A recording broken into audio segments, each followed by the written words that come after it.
I've got questions for you, Oh, cool. but you wanted to ask me questions. So Yeah. I don't know how we do this. Did That's kind you of the nature of discussion. yeah, the nature of discussion. Yeah. Did you find an actual quote from Geshe-la about the 50% of our understanding That from discussion, or 50%, yeah, the 50% was what we were always told. The interesting? Geshe said 50% of our understanding comes from discussion. Okay. We're always told that. So I don't know. I haven't got an actual quote. Maybe somebody has. Maybe if this gets out, somebody can find the actual quote of Right. what, you know, we can find the actual quote. I've heard But that before for sure. So yeah. yeah, I mean, is it one of these things that's just been repeated everywhere? Right. Because it's kind of important, you Yeah. know, it's a big deal.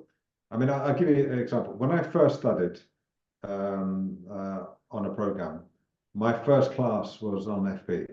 That's the first class I ever did. I never did GP. Mhm. And me, I got into this habit. I did an hour's preparation for the class. Then afterwards, I went with a group of friends and we did 2 hours of discussion on that class. And then the night before, I did another 2 hours in the evening. So we had Wow. 4 hours of discussion every day on the class, which meant in total, it was 5 hours of preparation, 4 days a week, which was perfect. You know, it was perfect. Yeah. So my first class was page one of Understanding the Mind, Uh, yeah, FP, which is unusual, but that's just how it happened, yeah. and that's a book you really And need to discuss. yeah, I'm not going to pretend now I understand it, but sometimes people say to me, "Oh, you know, you studied low rig, you know, you understand the mind, you studied, you know, low rig," um, and it's like, yeah, 30 years ago, but we discussed it so much that some of these points they just remain with you. Right. Yeah, it's not So like just the text anymore. You have some your own like internalization of it from the discussion. yeah, I mean the classes were great. Don't get me wrong. The teacher was great. You know, you've met him. You met him. um, yeah, the teacher was great. You know, the classes were great. Everything. But I mean, what I really remember was the amount of time we spent discussing. That's Wow. the thing that really pushed it home. Yeah. So for me, it was always a really, really big deal. And it was never debate. You know, like, oh, you're right or you're wrong, and proving points. That was never really it. Yeah. So that's how what got me into it. I think Um, one of the points you made, I'd just like to hear more about. It was interesting. You had said, like 50% of our understanding or realizations come from discussion. But then I like how you said it's everything else, like listening to or giving teachings, receiving empowerments, attending festivals, studying, memorizing. That is all 50%, which is interesting because most people like emphasize that piece of it. And the other 50% is discussion. So I'm curious to hear more about that. And also, how do if you're on a study program, you might discuss maybe 15 minutes or something at the end of a class. So how do you like make that other 15%, sorry, 50% if we spend so much time doing the other things. How do you make that much time for discussion? Sangha is the answer there, isn't it? I mean, people find it quite easy to understand why we need Buddha and why we need Dharma, Yeah. but this is where Sangha comes to the forefront because they're the people you live with. Like, you know, Geshe said many times, like your teacher, you see once every now and then. You get to hear your teacher maybe even once a year, depending on who your teacher is. Hmm. But Sangha, you get to live with. So, I mean, maybe in a way, discussion is a way of life more than just a formal practice of sitting down in partners talking. Right. Maybe that's why it adds up to 50% of your understanding. Because if you think of it, the level of morality you need to build into your daily life so that you've got this approach where 50% of your understanding is coming about from discussion. Just think the amount of things you'd have to put in place.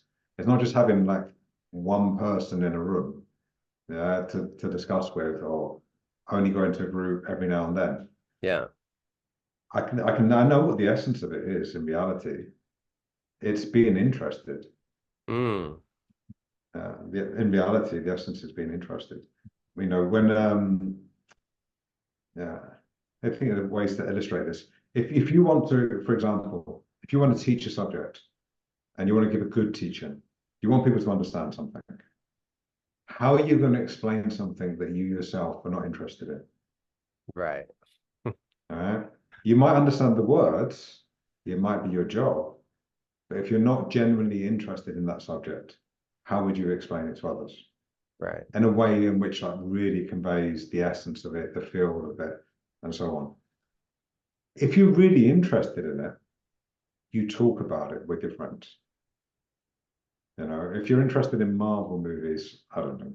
I don't, is it June now or whatever? I don't really, it's not my thing. But if you're interested in these things, you talk about them. Right. That's what you do. That's what you do. You talk about them.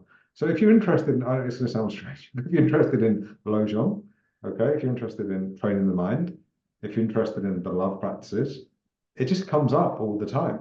And so you constantly revisit a subject until it becomes part of your nature. You know, the words become your own lexicon. You know, they just become natural to you. Right. Yeah, yeah. You're not. Yeah, I don't know. It seems strange. Like people in the past, you know, we used to discuss how to be a good teacher. Yeah, so it's like another point now. But how to be a good teacher. And I always thought that this is me personally. So maybe people could watch this and they could correct me. Yeah. I always thought if you're really good at discussion, yeah, if you really learn how to discuss a point, uh, then when you go to a class, it's just like you're having a long discussion. It's just a moment where you're given a long answer.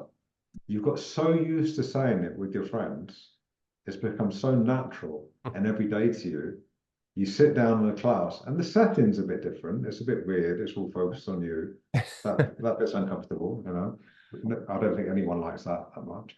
But then, yeah, you just go as if you're given you're in discussion, and you just talk about it because you're actually interested. It's a very interesting way of thinking about it. Yeah. Yeah, you start building. You know, you can start thinking about discussion, and then everything fits into discussion in a way because it's about the way in which you think. We're talking about the way in which the words move around your mind, the way in which you hold conceptions and thoughts, like the patterns of your daily thoughts.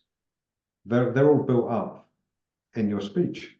You've got an Right. internal discussion going on, yeah, and then with other people, hopefully it's something similar. It's not just two different worlds, you know.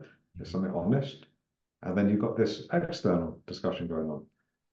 So it's like a training you can be engaged in all the time in reality. Yeah. But you mentioned this concept morality in daily life. Like how do you like you mentioned with the having a situation where you have Sangha to discuss with. I'm just it's interesting that you called it morality in daily life, like setting up your life in order to gain spiritual realizations through discussion. I'm just curious like what that means to you. I've never heard it phrased that way before, and it's interesting. Well, I mean, you've got to be interested in people. That's one thing. You know, Like you're very not Mahayana gonna. attitude. You have to actually like people. You do though. You do. Because if you're going to listen to other people, because half a discussion is listening, at least half a discussion is listening. Right. Yeah. And if you think like people think a discussion is like wisdom words. Yeah. It's like wisdom speech, but it's also a wisdom ear. You need a wisdom ear to engage in good discussion. You need Right. to actually be interested in what other people say. And that means you've got to be interested in them. So the morality, one big part of it is love. You need to actually care what other people have to say. You need to care about what other people have to say. It requires patience. How often do the things that other people say they don't agree with our views? How often do we Right. become annoyed and so on? Yeah. How much is about pride? You know, how much is about saying the right thing? You know, and then or finding a position. You know, a great way to ascend at a Dharma center, if you want to get a higher position, is shine in discussion. You know, then everyone thinks, oh, this one's special. You know, then you start agreeing with them. That's a big problem. Right. Really, Yeah. really big. Yes, it's the death of Dharma. Death of Dharma. You know, you start agreeing with them. That's the death of Dharma. You start believing I'm special. That's it. You know, it's over. You know, it's not the same as disliking yourself. It's not. You know, not different subjects. So it's quite a fine. You see, it's quite. There's many subjects. Yeah. You know, already we covered patience, love, humility. Actively, now this is another point, actively seeking refuge. So finding discussion partners is finding Sangha. Yeah, we need to have equanimity in sense of how much we care. But if we're going to be honest, we're going to gel with some people better than with others. This point's covered in 8 steps, isn't it? You know? We're naturally going to have closer karma with certain people. Yeah. And with those people, we're going to have more productive discussions. Right. So, I mean, making an effort to find that, as opposed to just watching TV or I don't know, what other things happen. You know, you fill your life with discussion, yeah, then the only time you have left is for meditation and study. Your whole life is for the Dharma. Yeah. Wow. Very interesting point of view. And how about, because there's people I might want to discuss with because I like, I like to have deep intellectual discussions. So I prefer people who have that versus more of bodhicitta attitude. Like I'm there to help someone else with their discussions as well. How do you like balance that out? Oh, I don't know. This is more your confession. I don't know. I think all the subjects for me generally are quite interesting. There's not many, I don't prefer personally technical ones, though I gel with them quite easily. I don't, but necessarily prefer, like most of my memorization um, is done on conventional bodhicitta, for example. Yeah, that's most of my interest is on conventional bodhicitta. So yeah, what's your real nature of your question? Is how do you change your discussion? Is that what you're saying? I mean, I'll give you a question. What's No, an I'm appropriate I'm subject? curious about well, I really liked what you said about like equanimity for Dharma practice. That's really interesting. Like all, not preferring one subject to another. Uh yeah, I guess mine is more like overcoming self-cherishing, like why I want to discuss versus maybe like what's helpful for someone else to discuss. And like I guess it goes back to what you were saying about you have to listen as much as you speak, right? You have to be genuinely interested in what the other person is saying and actually listen to that.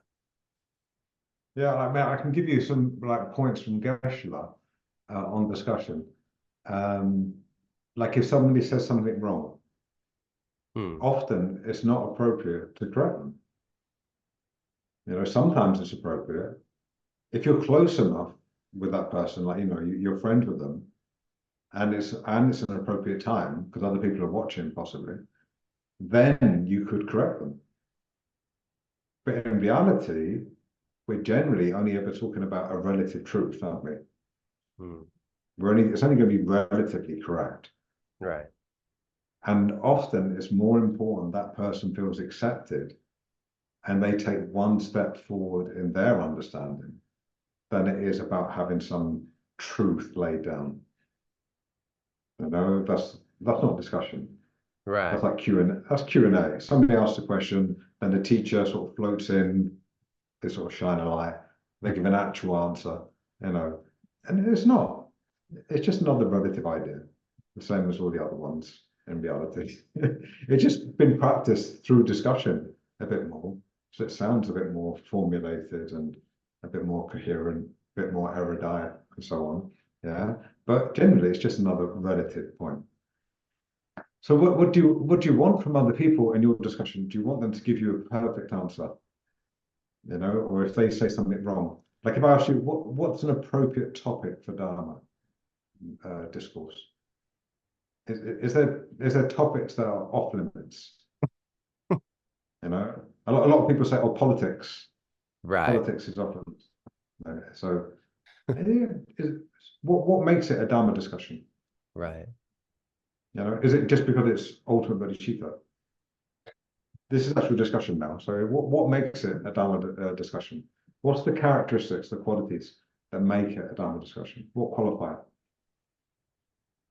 I guess it would have to be in some way leading to deepening your Dharma understanding, helping you like go along your spiritual path. So something like politics, I would think, which many people are involved in, you would definitely need to apply Dharma there, which, is going to be easier if you have the same political views as the person you're talking to, but maybe not. I guess if you're good at discussion, you can talk to anybody about this because it's less about the politics and more, or the subject, like what's happening in the daily life, and more about how Dharma applies to that. And that's the Mm. thing to focus on, more than the, topic itself. I like what you said about where it leads you. I like what you said there about where it leads you. Yeah. Every Dharma discussion should lead you to a more positive place. Right. If I ask you like a subsidiary question now, like if I said, um, where does discussion exist within your practice? You know where prayer exists. Yeah. You know where meditation exists. Yeah. Where does discussion exist within your practice? Uh, I think most people feel a bit confused by that question. Yeah, I'm a little bit. I'm like, that's I don't know actually. Other than the obvious answers like, oh, I'm on a study program and there's time to discuss, or like you were saying, if I have some Sangha friends and discussing topics, but am I really prioritizing that and making that Mm. a way to develop realizations? Yeah. Yeah. Yeah, clarifying meanings. We're clarifying meanings. Things like that. People often say, oh, now we're clarifying meanings. But Right. actually, Dharma discussion should be leading your mind to a positive result. Mm. I think that, we qualify the cause by the effect. Yeah. Yeah, and not the other way around. We qualify the cause by the effect. What does So, that mean? well, when you exit the discussion, you're more peaceful than when you entered it. Okay. That would be a good example. Yeah? Your wisdom is more deep than when you began. Not your pride is more, or your anger is more, or your jealousy is more. Right. Your sense of other people being important is greater than at the beginning of the discussion. So now we say, what's the valid Dharma topic? Obviously, any one of Buddha's teachings or their commentaries. Yeah. I went to see a poet recently. I went to listen to some poetry, which I like to do. Mhm. And he was reciting a poem about Grenfell Tower in London, that fire, all those people burnt to death. And it was quite political, Mhm. the poem. But in reality, he's talking about people burning to death. Mm. So how can that be off limits? And for me, we're talking about people burning to death that live near to where my family live. Mm. That's, I'm not going to just exclude these people from my uh, Dharma practice. If somebody says to me, oh, now that's political because these groups of people that I don't even know about have opposing opinions about how the building was built. I'm Right. not even interested. I'm not even interested in that. I'm just interested in the people. Yeah. So to qualify a topic, I think it's mostly about motivation. Mm. Yeah, it's mostly about why you're talking about it. Yeah, and where it's leading to. To know where Dharma discussion fits into your practice, you understand where it's moving your mind. It Right. should be moving your mind into a correct place, into a better state for meditation, ideally. Yeah. Yeah, yeah. We need to come at it from many points of view. It's a big deal. If this is going to be 50%, And Right. there's going to be more layers to this than most people would guess. Yeah, Uh, yeah. And it's interesting because on our study programs, we have normal teaching classes which do include discussion, but then we do have, what is it, every fourth or fifth class, there is a discussion with, the students of the class actually leading that discussions of those subject studies. So there is a Geshe is like laid into how we study some aspect of discussion. I'm curious, thoughts like how that piece of it fits into it. well, yeah, I mean that's a lot of that's defined by the group and by the teacher. Because you remember, some people don't like to discuss so much, and Sure. they shouldn't have to. Everyone has freedom. They shouldn't have to. Just because I'm really into it, that doesn't suddenly mean everybody else has to Right. become really into it. That's Yeah. really, really different. That Yeah. really changes. So you got to. It's always about you got to fill the room. You got to get a feel like for what people want and what they don't want and what level they're coming at. Yeah. That's really important. But I do know that Geshe in A Wish of Pirinjal once said that a good idea is to have like live examinations, like in discussion. So not formalized examinations, Yeah. but something similar to the questions that you're going to get in the exam. Like if someone asks a discussion question, you have some kind of answer to it personally that you can answer that based off the text and your own experience and your own discussions, I guess. It was more than that though. It was more like the teacher even designs the questions and people practice answering them. So Oh, when the exam interesting. comes, yeah, when the exam comes, you're ready for it and you're more likely to pass. Interesting. So a lot of stuff, I think, I don't know if we've forgotten. Don't think that's fair. But it depends upon the group. Yeah. Some There's a some lot of groups things do this. Geshe has said about like how to take exams and different ways of doing that. We sort of have like a formal way we do it, but there's Mm. clearly many different types of exam. Well, this was his idea of how to prepare for an exam. Right, It's right. like Like this if the discussion's questions, perfect for them. Yeah. yeah, it's even like I'm just thinking personally preparing for an exam, like ask yourself questions like, do you Mm, know the answer to what is the meditation on cherishing love, for example? mm. And how would Yeah, you yeah, answer that? Yeah. yeah, yeah. And so if you were to do that, you don't have to necessarily have a big audience in these. This can be quite stressful. I think group discussion often can be quite stressful, and we need to appreciate that other Yeah. people in the room can feel stressed by that. Yeah. So, um, but yeah. So in the correct environment for you, it's all individual. Right. That you get questions that you're not expecting, like you get an exam, and you practice answering them. Right. If you practice answering them, the next thing you know, you're able to write them. Right. Yeah, Yeah. yeah. I mean, Interesting. so it's It's a more fun way of thinking about like studying for a test than like, memorizing which of course we need to do, but it's like it's a little bit more creative and engaging to think of it that way. oh yeah, because even like with outlines, I mean, if you memorize many pages of outlines, you can recite them, and then you want to pull one out, it's not there, Right. you know, because you never use it in discussion. Yeah. Discussion's about bringing Dharma to life. Hmm. It makes it alive. So when you're sat discussing different subjects with people, and then they ask you different questions, and you're used to, recalling these different points, then they're there. Yeah. These quotes and these different things that people put all this effort into memorizing. But if you just got them as a big list, you might find yourself sat there reciting for ages, just trying to find that beginning of that one, actually, so you can remember the rest. Right. You know. It's So like a memorization exercise versus a useful exercise of like gaining Dharma realizations through the outlines. yeah, yeah, it definitely you. I mean, you're reciting Dharma. So, it's one of the 10 Dharma actions, reciting Dharma, memorizing Dharma, that's another one, and so on. And so you're familiarizing your speech with Dharma. So Yeah. in a sense, it's mantra practice.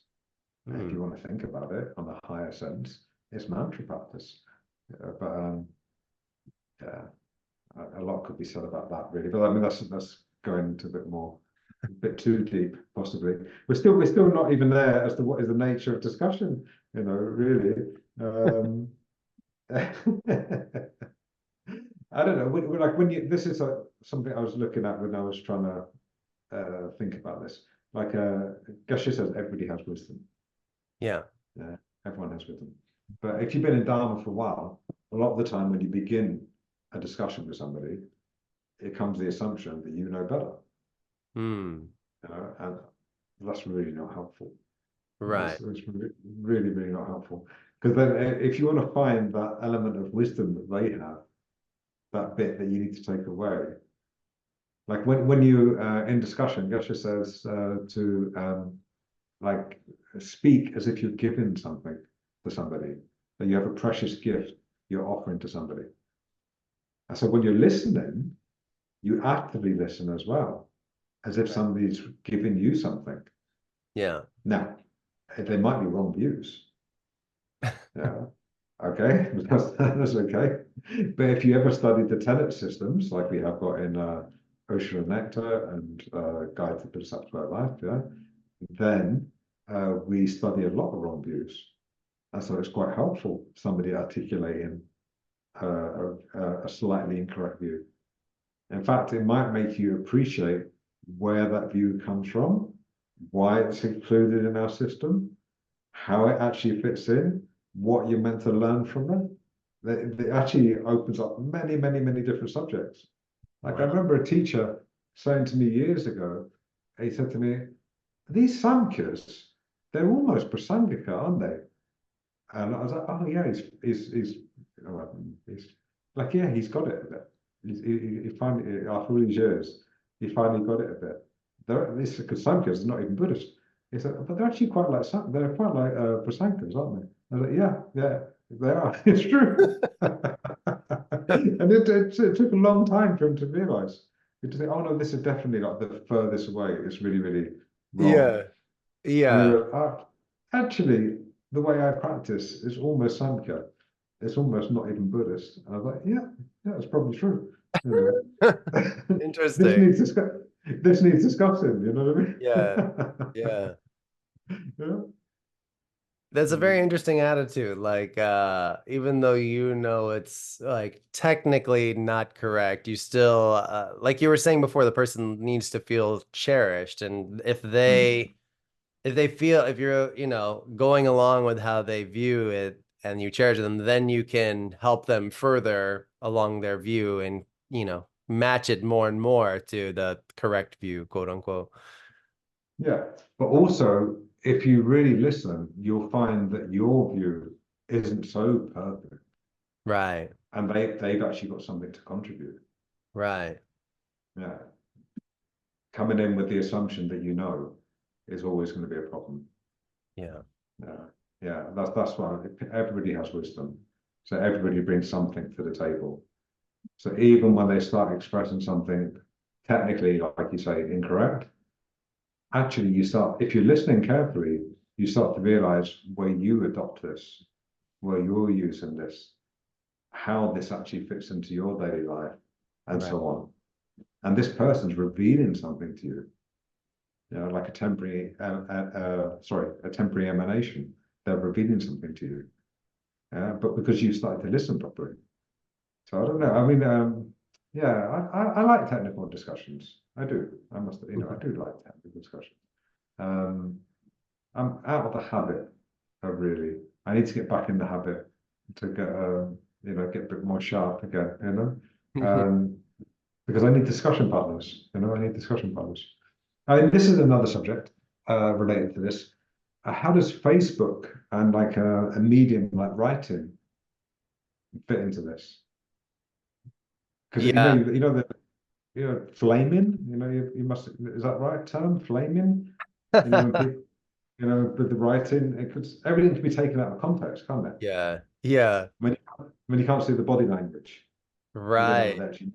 Yeah. It's interesting. I was thinking about that as well. How do you, because there's a lot of discussion clearly that happens on social media and often a very deep topics you wouldn't necessarily think should or like it's conducive to discussion on Facebook. Just because there's so many things that are easily like mismatched. You don't know, like when you're not having a face-to-face discussion, you're basically you don't know where the person is at exactly. It's not like a live Mm.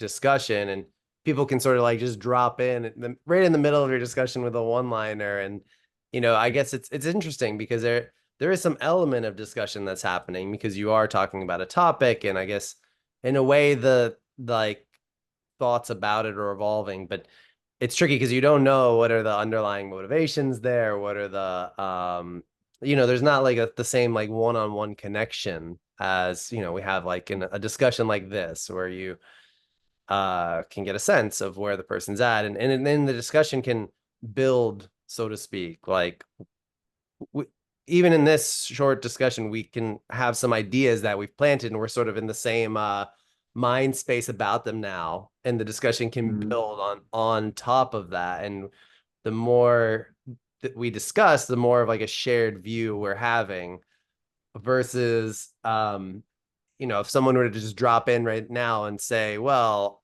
I don't know if I agree that 50% of the realizations come from discussion, that would immediately just like throw a wrench in the whole discussion, or how like Mm. it brings it to a completely different space.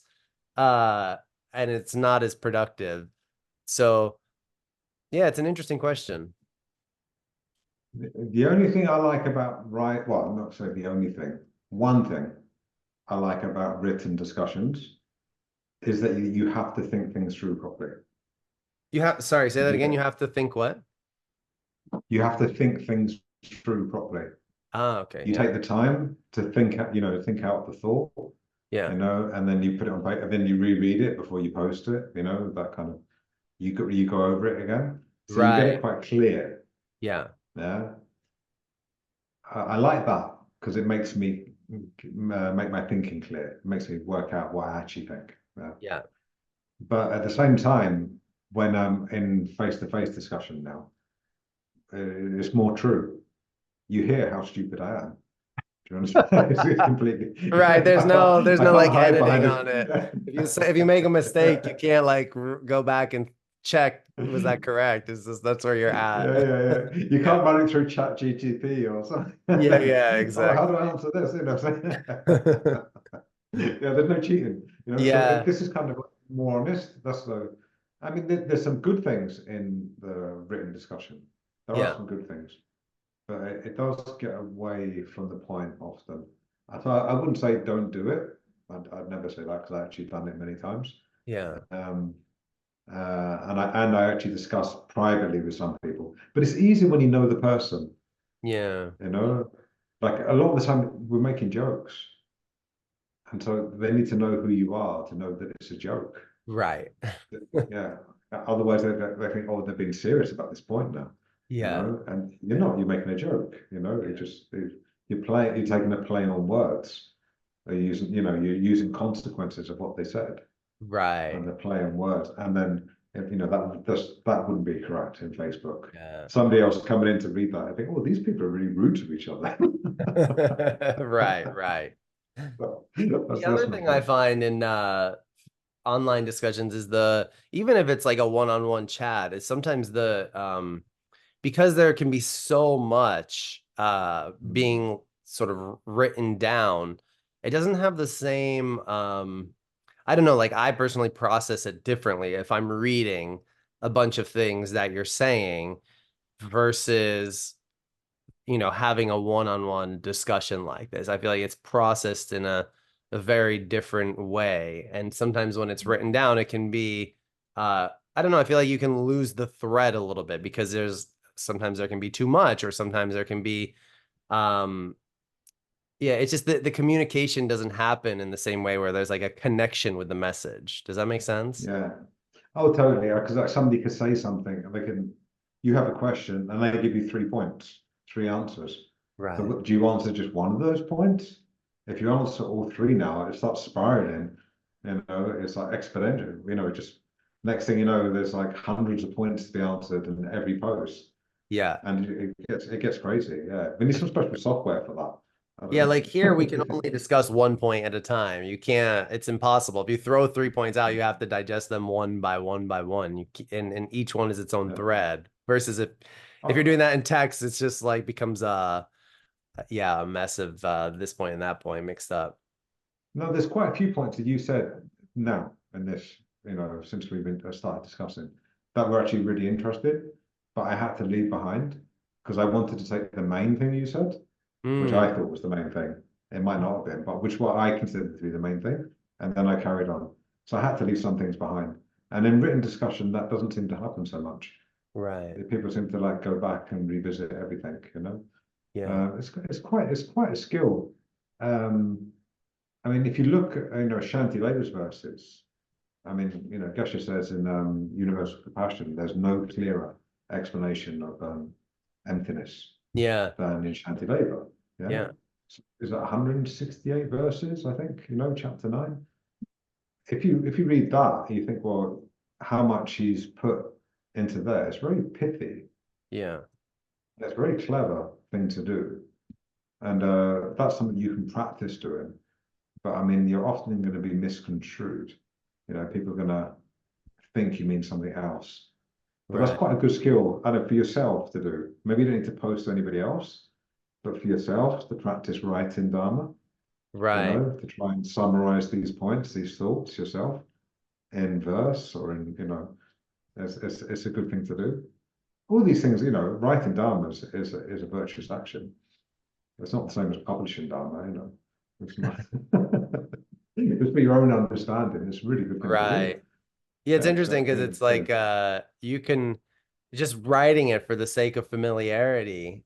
And that's a very different thing than because as soon as you're publishing it, there's a question of who are you publishing it to, and is it the right yeah, audience for that? And clearly with Geshel's book, he was he was very strategic about what he published, what he did, and how, what he said and how he said it in mm, different places is very interesting.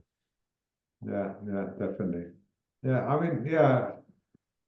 So there's definitely a place for online discussion, right? Because I mean, if we agree there's a place or not, it's going to happen anyway. Yeah. Yeah. So it's a reality of the world. So we've got to embrace it and use it in the Yeah. most positive way, that we can. We if there's some negative things about it, we've got to work out what they are. Yeah. How can we make the other person feel cherished? Because when you're discussing with somebody, ideally, that person feels cherished. Yeah. How can you convey that in online? It's harder. Right. Maybe there's some thoughts that need to be had, some discussions that would need to be had beforehand. We Yeah. work out how to do that. It's kind of important.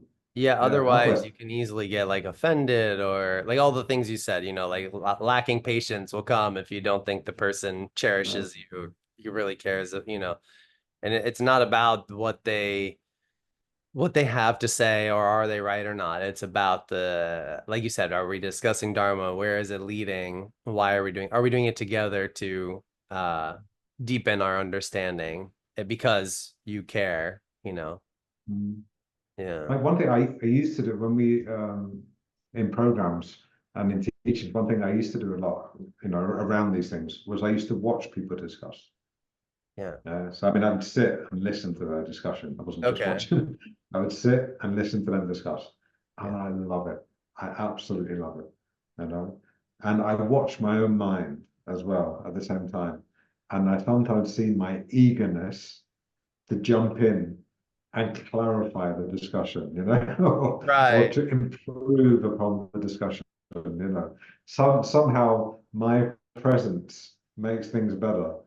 And no, this is very, very wrong. Yeah. I, Yeah, it's I like if actually really like yeah. no, No, no, no, go go ahead. on. I just really like listening to people discuss. I really like people discussing Dharma subjects. I just enjoy it, Yeah. hearing them discuss them. No, I don't want to interfere so much, you know. Yeah. If I'm invited, that's different. But I mean, even then, I'm really happy just to listen.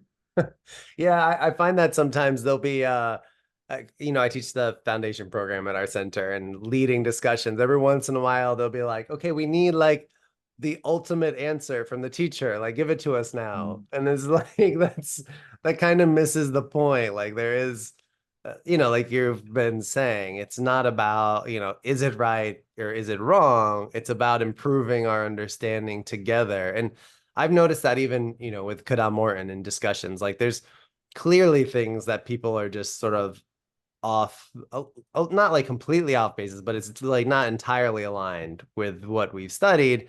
And he doesn't necessarily come in and like say, okay, that's wrong, and a lot of times other students will through the discussion, not directly, but in a more like, here's another way to think about it kind of way.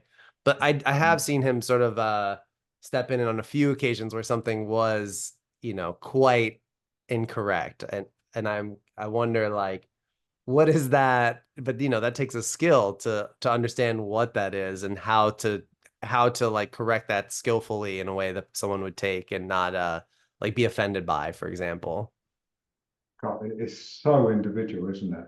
Yeah. If somebody's angry, then I would say just agree until they've calmed down. You Interesting. know, yeah, it doesn't matter, does it? I mean, their delusion's more important. Dharma's about abandoning delusions, and if all you're going to do is stimulate their delusion, if there's no objective Dharma. Yeah. There's no, Geshe's held up books before, hasn't he, and said, this isn't Dharma. If is this a representation of Dharma? We have that, ultimate meaning, temporary meaning, no, ultimate realization, temporary realization, meaning, and text. So this is text. Text expresses a meaning, which leads to temporary benefit, then leads to ultimate benefit. Maybe just too much, maybe too quick. Yeah, Geshe's even said about his own books. He said, you can't just take the book and just hold the book. You can't just hit somebody with the book. Do you know what I mean? There's no objective truth that you can Right. establish. Yeah, if Yeah. somebody's suffering from delusions, the point is to help them with their delusions. Yeah. So what's the thing that you can say that most skillfully leads them away from that? Right. Sometimes that's nothing. You need to shut up, be quiet and let them speak. Yeah. That's part of discussion as well. Yeah. It's requires training on so many different levels. It really does. You really need to like people. You really need to be willing to be put up with people and Right. their delusion, Yeah. their problems. You know, if Yeah. they're a burden for you, you're going to find it hard to discuss. Yeah. So yeah, I get your point though. I mean, generally, if everyone's quite happy and it's a good atmosphere, but they're saying something really wrong, then it can be the right thing to say. As a teacher, you go, oh, actually, it's better if we go in this direction, and actually, it's more like this, and so on. Yeah, Exactly. but Yeah. yeah, yeah. Sorry, yeah. No, and just as a student, understanding it's not about being right or wrong. I think that's one of the key themes I'm seeing in this discussion is like it's being right or wrong doesn't really matter because, like you said, there is no ultimate answer. It's all objective, and it's all subjective, and we're all moving towards deeper realizations through it. Um, Yeah. I I really find it interesting. You mentioned the ultimate realization, temporary realization, meaning in text. I only because I actually would had no idea what you were talking about, but I just started teaching meaningful to behold at the center, and that's in the very beginning. I don't know if it's in any of other Geshe-la's texts, but I found that a really interesting one to contemplate, like the text itself and the meaning coming from the text is actually how we develop the temporary and ultimate benefit. It's where the realization is coming from. So I'm curious along those lines how discussion fits in with that piece of it. Because I guess the core thing there is going from the text to some meaning. And clearly, as we're talking about here, discussion has a deep place in like conveying the meaning of the text. So I'm really curious if any thoughts you have around that. Well, yeah, clarifying meanings, clarifying your approach, clarifying which practices are appropriate. Like, should you be doing this one now? Or should this be like put on pause? Are you just studying this for later on? Like, I don't know, bowels breathing or something. For most people, that's for later on. Right. You understand in the context of the practice, and it builds in. I mean, again, many things you can say. So I think it's quite easy to understand how the text goes to meaning, but how does meaning go to temporary benefit through discussion? If you already have meaning, can you further the meaning to actual internal experience through discussion? Which is very, very interesting, because we have something called the word empowerment, which in a sense is ultimate discussion. When a meaning is conveyed to you, we have actual empowerments that are, conveyed. We have these ritual instruments, and vases and tornos and all these sort of things. But I mean, it's the words, isn't it? It's the words. Yeah. I had this very interested in our lineage of Kadam emanation scripture lineage. Right. If you think Dharma, okay, maybe this is too technical, but you know who Dharma is now. Yeah. Dharma, he had this vision, didn't he? In Sundara Mandala, Lama Lasanta Pantojishan, yeah, and the field of merit. But he also had a teacher that had the same lineage. So what did they practice? And it was a few generations later that it's written down as Lama Sherpa, Right. and we know what they're practicing. These are words. This is useful about words, writing things down, and meanings. They're encapsulating the meaning with words. Yeah. But what did Bashar Choki Yatsen practice? His teacher, Dhammabadra's teacher. What did he actually visualize? What did he actually see? What does his teacher see? And so on. If you go through all these lineages, at some point they become formalized in the prayers that we know. Right. And you can even work out the person that did it. But we're talking about conveying an experience. Yeah. So in discussion now, can we convey our experiences, our meanings, to actually change our mind, which is temporary benefit? So yeah, one thing, moving from the text to meaning, I think most people can understand that. Yeah. You can say a lot about it. But I think discussion can move from meaning to temporary benefit. And I think eventually you'll find that it's a form of discussion. It's a form of transference of win from your spiritual guide that will move from temporary to ultimate benefit. So now discussions become very profound.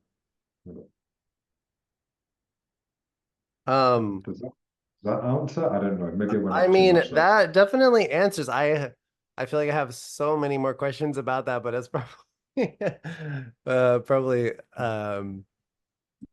Maybe when I'm in a better room, I'm not an echo chamber. Maybe when I'm in an echo chamber, like today, these are all very interesting topics for me. Yeah, I think they all need. I don't know for these things. Oh, that's another point. Always enter a Dharma subject, with I don't know. You've got to have at least part of you just thinking, I don't know. right. Unless you've had some realization that's way beyond my understanding.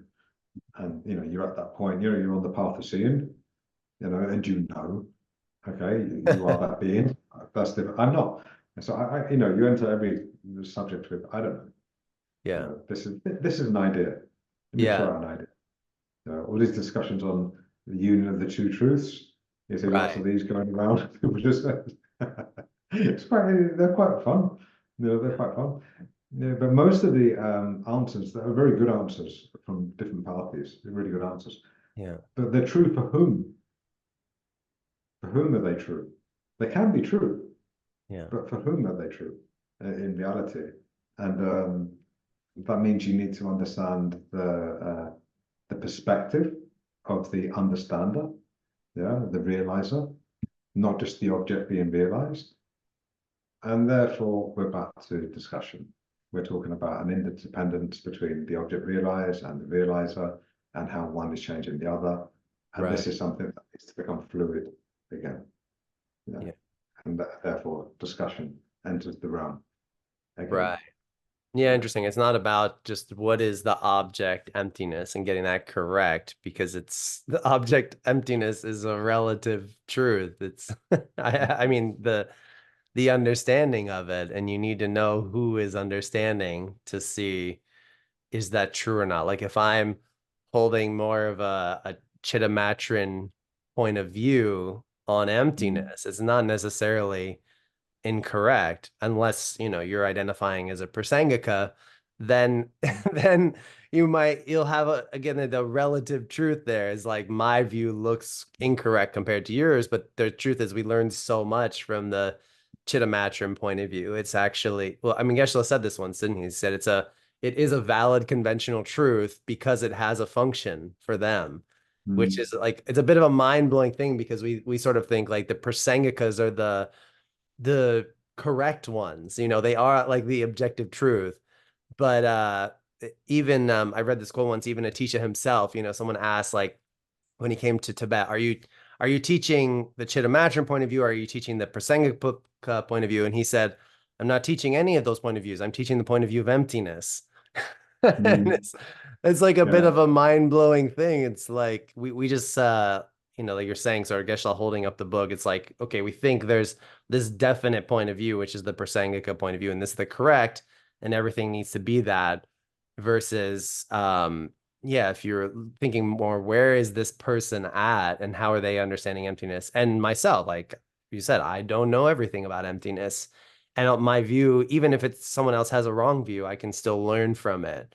So then it's more about how do I listen and discuss in a way that is based on whatever topic it is deepening my understanding, clarifying my understanding of it.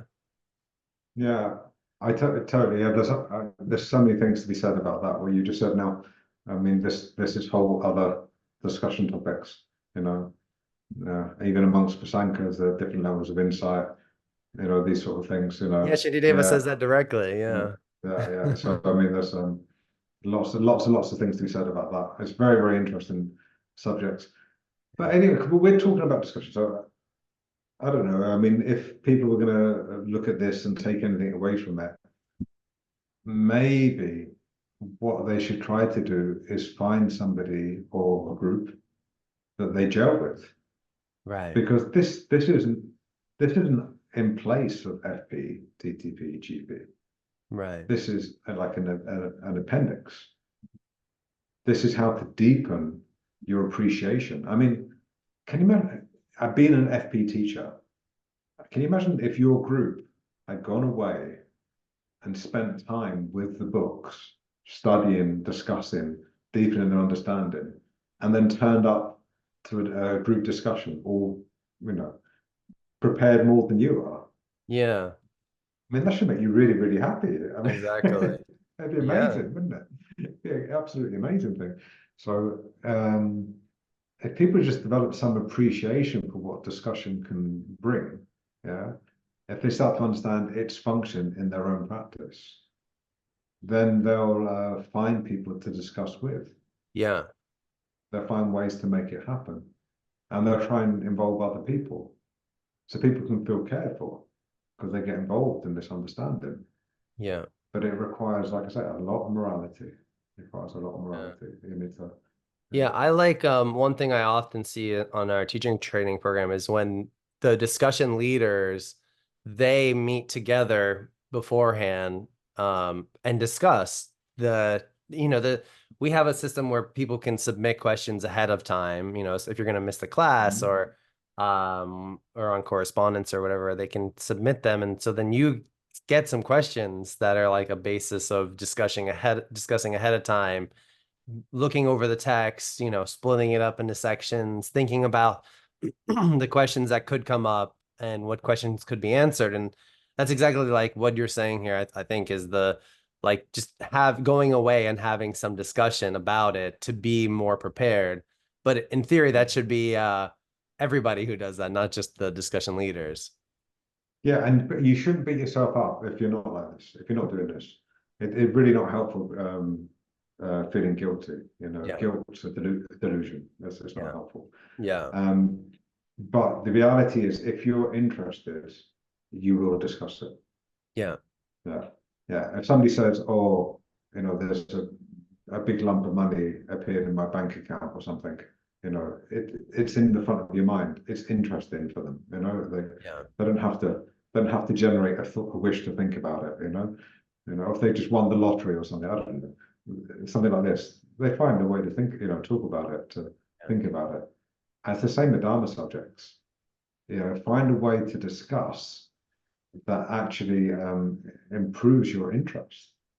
By the end of it, you're more interested in the subject. You're not looking for a conclusion. Yeah, you're looking for interest. That's maybe one. This is like these are the other ways to think about it. Yeah, you're not looking for a conclusion. You're looking to be more interested.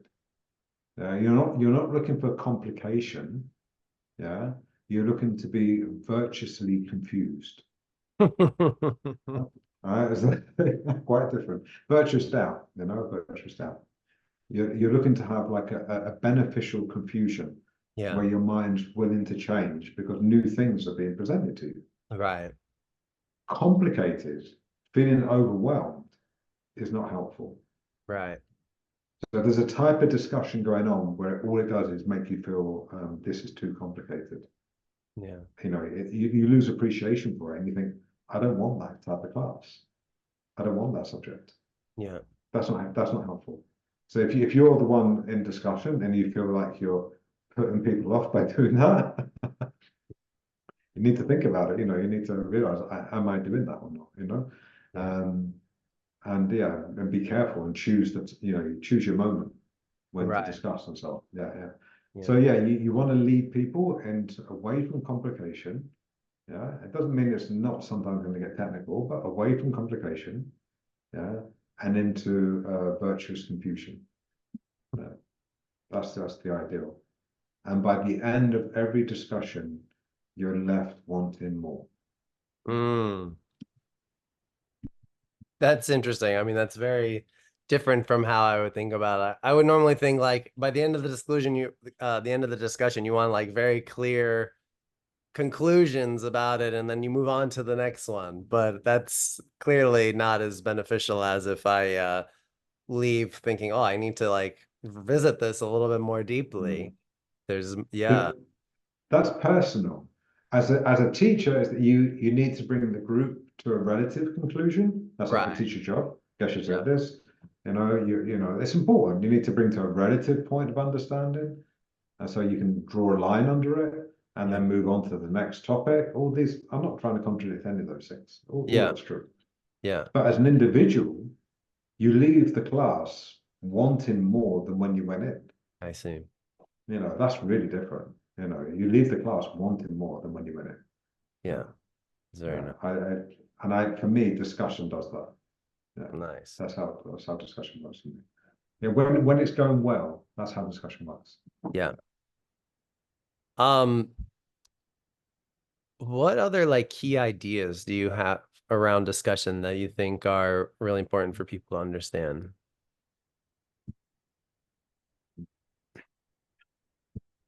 Because I don't how much, I mean, how many Dharma topics really come close, become really clear in your mind without discussion? And maybe I'm just that type. For me, it all requires discussion. So I don't know.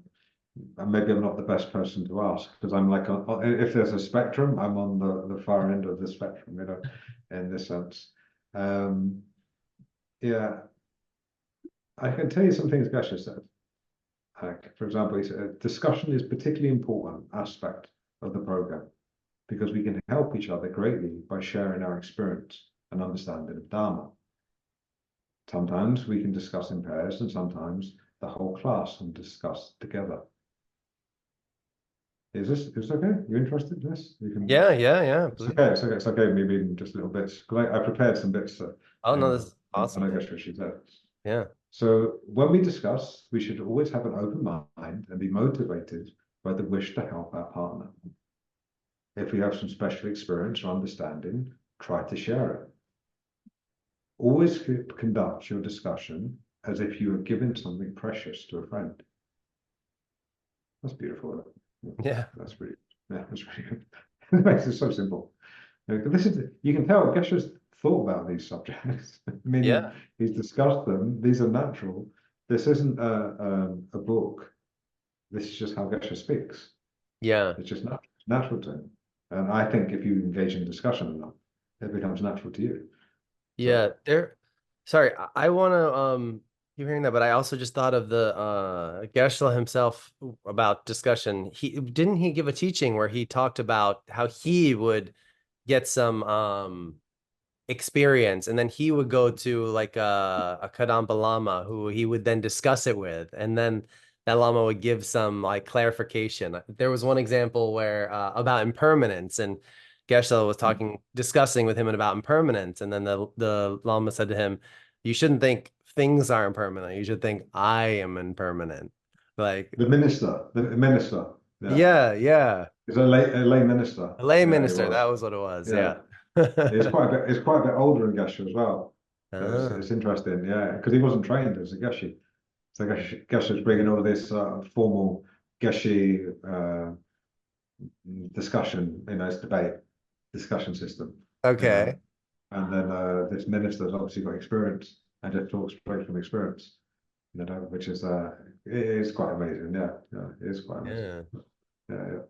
But that's in I think that's when he was giving the oral instructions. Yeah, he Exactly. brought up that point. Yeah, yeah, Yeah. when he had clarifications or instructions. Yeah.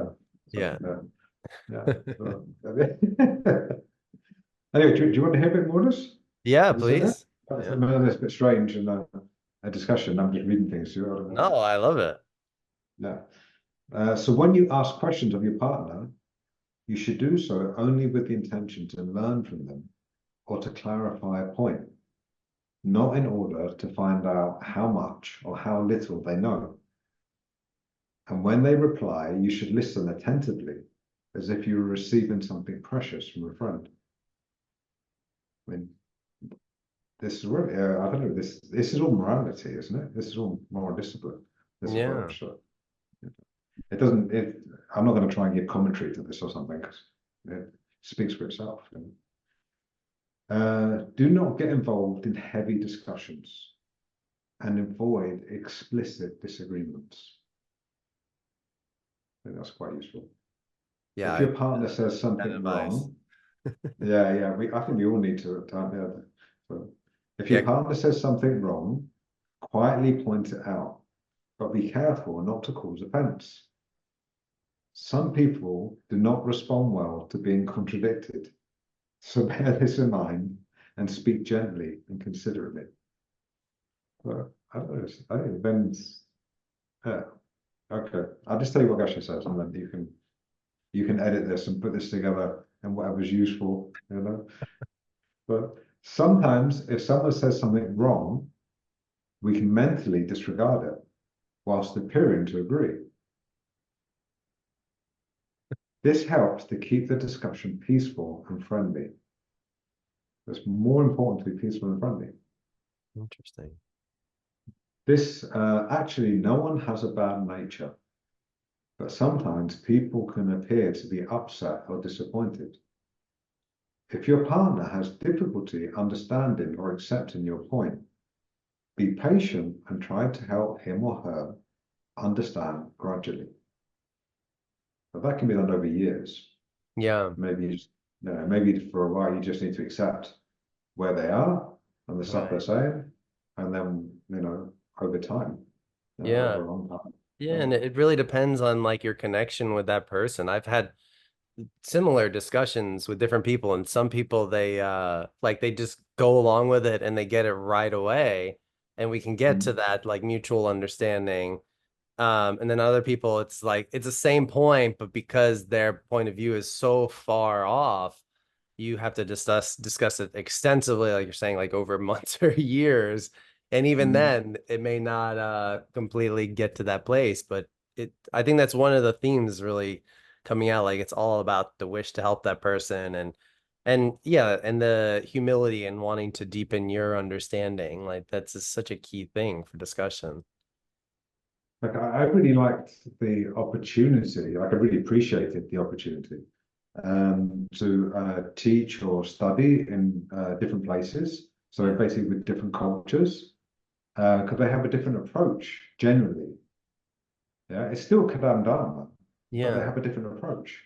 Yeah. And so then you have to think, well, how am I going to formulate this in a way in which is not going to offend them, and a way in which they can understand it? And then in the north of England, you would say rude jokes. And rude jokes that in America would just, it would bomb. It would Right. bomb, yeah, people just think, why are they being so horrible? They asked a sincere question. You're just being horrible. It's just like, it doesn't help at all. But Yeah. in the north of England, that would diffuse all the tension Right. and allow you to say something. Yeah. In Denmark, it was really interesting. It was like one of the most atheist countries in the world. Yeah, but they don't want any religious speak at all. Yeah. So you've got to think, how am I going to formulate everything now? And Eastern Europe, very, very different again. All the different places, you have to think, where are they coming from? Right. What can I say that's of any benefit to them? Yeah. Now, how can they take this? Because it's not, this realization isn't going to exist like between us in the words. It's not going to just like float off and then carry us to Shita. You Right. know, yeah. You need to move their mind, and you need to allow your mind to be moved. You're not going to move anybody else's mind if your mind can't be moved. Right. Yeah. So If true. you're shut down, yeah, if you're shut down, you're not really willing to listen, and Yeah. like really willing to Yeah, listen. you're Then not you're going not to moving learn else. anything. Or if your intention is just to share what you know, then again, it's like it's not really a discussion. It's more like a teaching, which goes back to the whole the points you're making earlier around, the discussion needs to be more around learning than teaching. Mm. Yeah. I think so. I can know a lot of discussions. They look like Q&A. So is Q&A discussion? If it's actually Q&A, I'm not saying, Yeah. if it's just a question and then a formulaic response, is that discussion? I don't think it can be because how can it evolve? It's because the generally the questions are like set ahead of time. There's or maybe like an agenda behind them. Because I guess if it's a Q&A and you ask a question and answer, and there's a new question Mm. based on that one to help clarify, that could be discussion. But if it's one where it's sort of like um I don't know, to make your point. Yeah, yeah, Then yeah. it's If not you're really. you're asking a question because you're forcing a certain response, Right, or they exactly. can, yeah, or they can only be a certain response. Yeah, or you're trying to make the response go in this particular way versus having like a back and forth that's where you're learning each with each question and answer. Like I really like a devil's advocate, in discussion. Yeah. Somebody that's willing to be stupid. Somebody that's willing to be a bit silly and say the wrong things, because it actually flushes out the subject and brings it to life, and makes you realize actually that's how I think pretty much. Right. A lot of the stuff they're saying is like it's meant to be silly, but then you're like, it's kind of like suddenly crossed over to my view. He's still being a devil's advocate, but now it's over my view. It's like, oh, okay. And it brings things to light. Yeah. You can't do that in a cure. Right. Yeah, it needs to be like, free flowing. But it needs so much skill in the group. It needs so much patience and consideration. People need willing to give time. They need to be willing to sit and listen, appreciate the other person's point of view.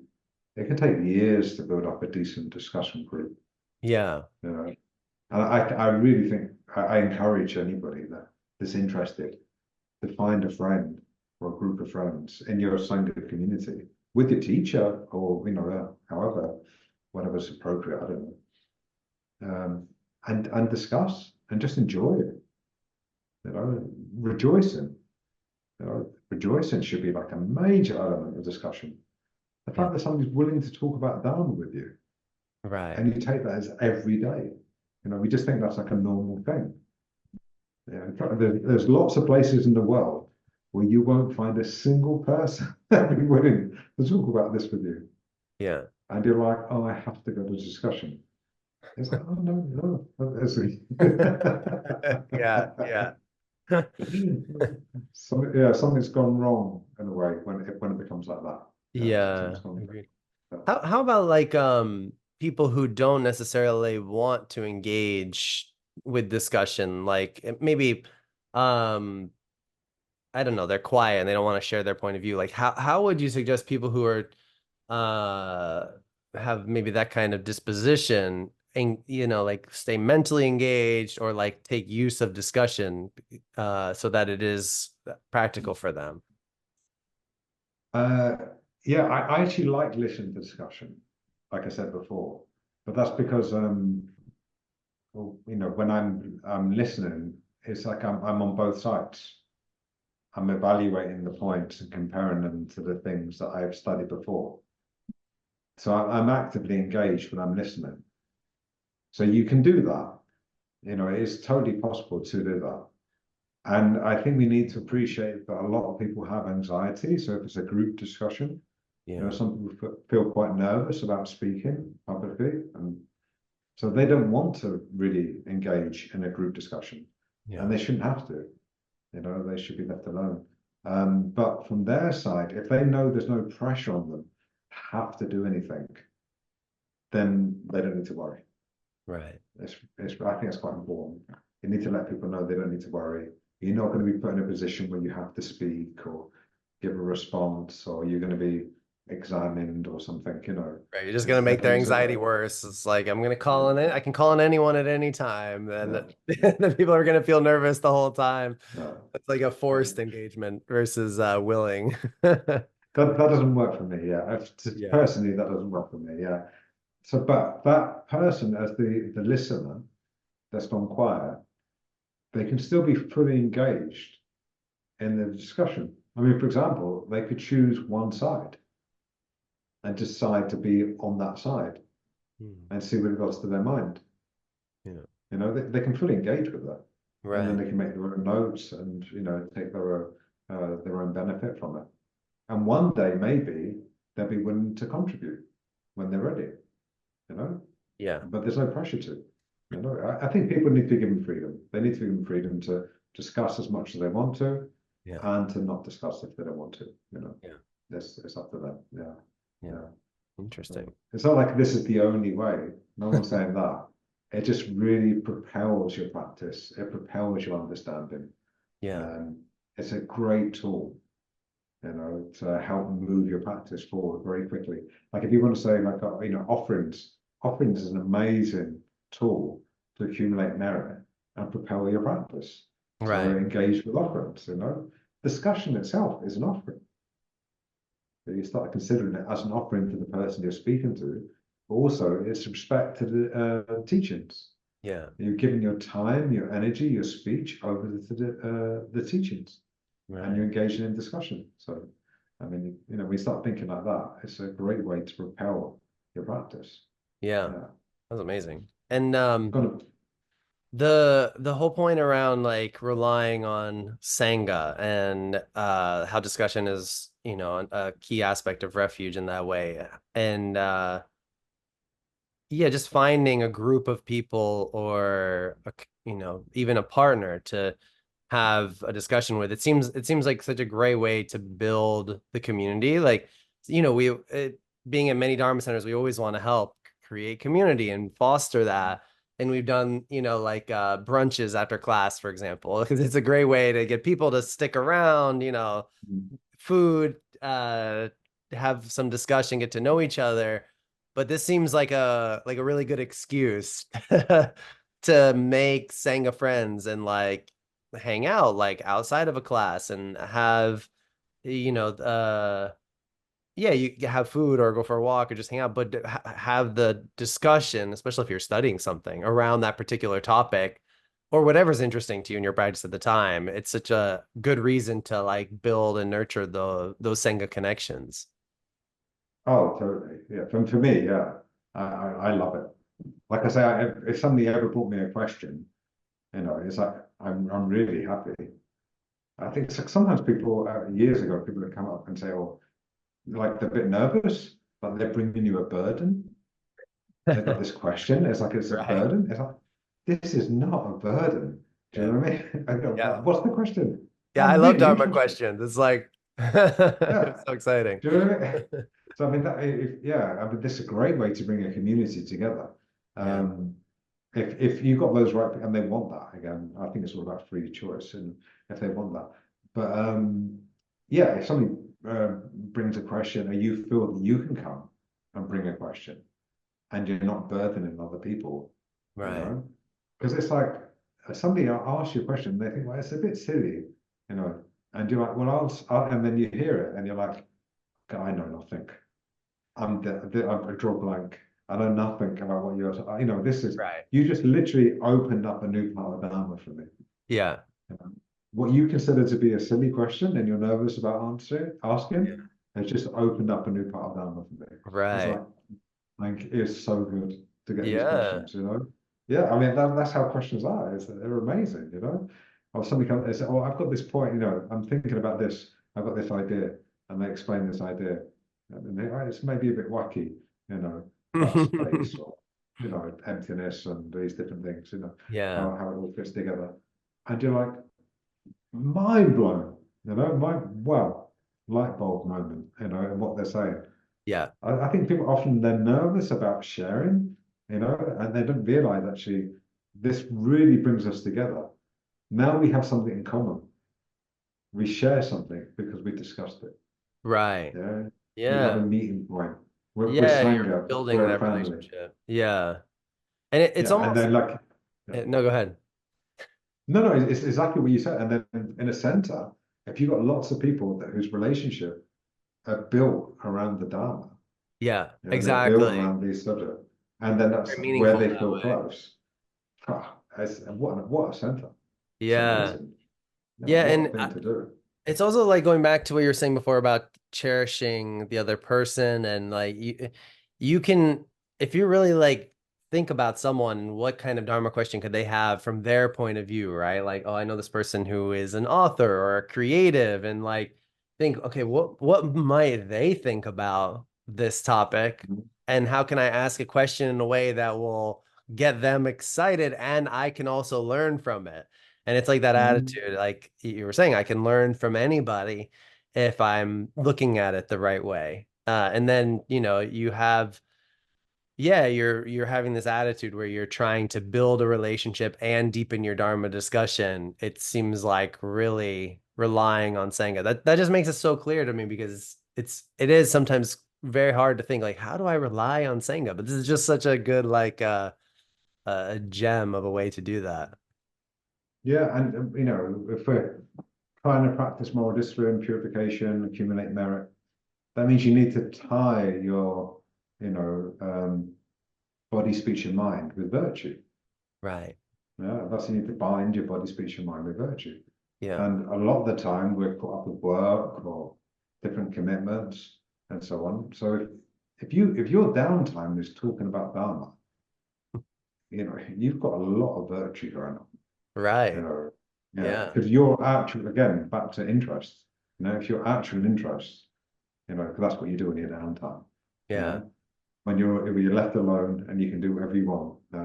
You know, and your greatest wish is to talk to that friend Right. and improve your understanding of this subject. Yeah. It's you know, and it's quite easy to do because you Yeah. like the person, you like the subject. The next thing you know, the whole evening's gone, Right. and It there was goes no by so need to fast. go. Yeah. Yeah, there was no need to watch TV. There was no need to, Right. I don't know, spend You would hours on build like a social media. network of friends and people you can discuss with and make that part of how you just like live your life. Yeah. And that's nothing like debate. You know, just to be clear, that's not Mm. like formalized debate, you know, where we're scoring points and these sort of things, you know. And Yeah. I'm not even having to go at debate. I think some people can probably engage in debate and do it all correctly. I don't think I can, but I'm sure some people can, you know. Um, so yeah, I'm not knocking debate, but this is like a way Right. of living with Dharma, because you're Yeah. not always meditating.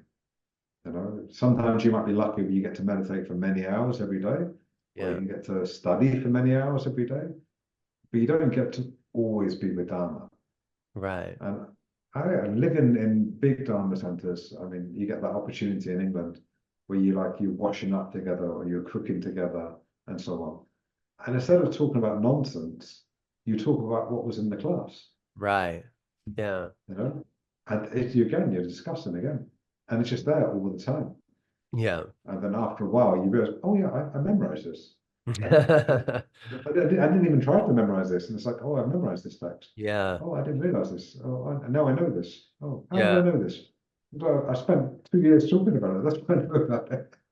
Yeah, and it's a bit easier when you have that kind of situation where people are living together because you have people to discuss around. In America, it's a bit trickier. Like, we have a commercial space in the city. People come in for class and then pretty much leave right after. Some people maybe hang around for 5 minutes and chat, but you sort of have to go out of your way to create these kind of situations and relationships where you are discussing. Yeah, well, you've got Zoom these days. I've I got know a I friend love that went, this. That's such a good idea I, to have these kind of like Zoom discussions. I think I'm gonna like set up a series of these that we can and share some content with other people. It's such a good idea. we've got Zoom, we got, all these different mediums now. It's so Yeah. much easier. It's all become easier, but we're not doing it. Right. So that's the problem's in us, not in the medium. Yeah. I know people went to a course with Gamba in Manjushri, and they Yeah. were so blown away by the course, they established a discussion group over Zoom or something, in Really? England. Yeah, in England, yeah. They were so blown away by the course. They enjoyed it so much. They established a discussion group, but they would meet every week at a certain time. Yeah. And people would be so apologetic if they couldn't make it. Oh no, I can't make it this week. What did I miss? Because they keep the subject alive. Yeah. Discussion not only furthers our understanding, it stops us from losing it. Right. It keeps it alive. So yeah, it's all back down to faith and wish. So it's about what you're interested in. Yeah, That's yeah. so So I mean, if you, I get the point that America's big. Europeans, we don't really get it. It's really big. You guys are far apart and so on. It's yeah. big, and, you know. But you got Zoom, you got proper internet. You can do things properly. You're not Yeah, in it's a such a good idea. echo chambers like me. I think I really want to share some of this and encourage people to like set up these kind of Zoom discussions and share their insights with other people because I mean there's so much useful from this discussion that I think other people will benefit from, even like portions of it that are worth sharing and may even get other people interested in Dharma from them. Oh yeah, I'm totally happy for you to do that. Yeah, yeah, Yeah, yeah. You should. Yeah, definitely do that. And I'm happy to actually have discussions with other people. that'd be You amazing. know, yeah. I put my what's the expression? I don't know. I put my I don't even know the expression. I'm happy to have the discussions with other people. Yeah, Yeah. I mean it when I say I'm actually interested. Yeah. If people have got a question about something, I Yeah. don't have the answer, but I'm happy to discuss it. Right. You Yeah. know, because I'm sure the question's going to be great. I'm going to learn something from it. So why on earth would I not want to talk to another Kadam about it? Right. That's bizarre. Of course I want to talk about it. Yeah, yeah. And as long as you're not going to be aggressive, I'm not into bullying. I'm not a bully. You Yeah. know. Yeah. Yeah, as long as you're like have willing to have a happy discussion, go Like, about it slowly. yeah. I'm an old man. Take it slow. Then I'm happy. Then I'm happy. Every subject, nothing's off limits. Every Cool. subject. Yeah. Yeah. Yeah. Awesome. Really is a good idea to have these kind of discussions. I was thinking there's so many other people we could do these with and just record them on Zoom and then share out the content with people. Well, Yeah. you know, so we need to study, think a lot about, and discuss these things. Our discussion must be skillful. Sometimes unskillful discussions make things worse because it makes more difficulties arise. It can get too heavy. Therefore, our discussion should be open, done with a happy mind. we should enjoy discussion. This is a general program class, so it's better that any discussion is not too heavy. Otherwise, it would be difficult for some people. Of course, teacher training program and foundation program students sometimes need to meet together in large groups so they can have preliminary examinations. Interesting. Yeah, it's cool, isn't it? It's very, very cool. Yeah. Otherwise, they may fail their action examinations.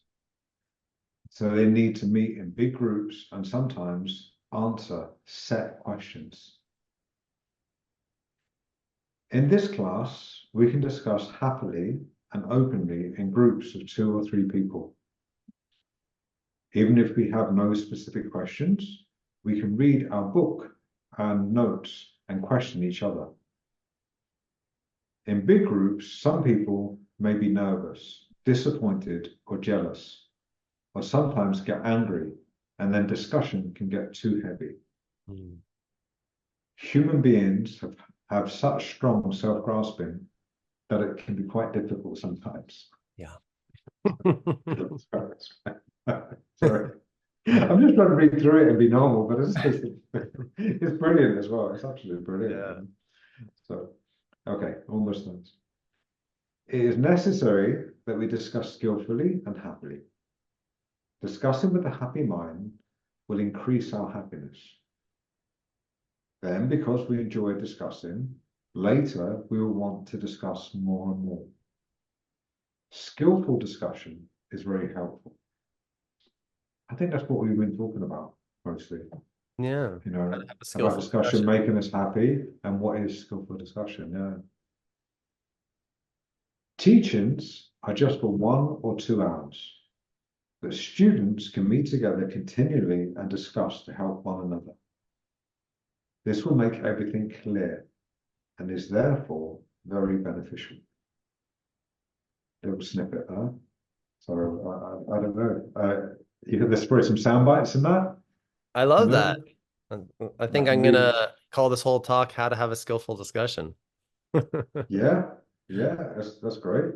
Yeah. So I'm happy to follow up and do more things like this. Yeah. We actually covered quite a lot of it today. Yeah. There's one little sentence okay, from Geshe, Yeah. because just in case this is snippets. So discussion helps us formulate our ideas and come to clear decisions. Then we have certainty and confidence.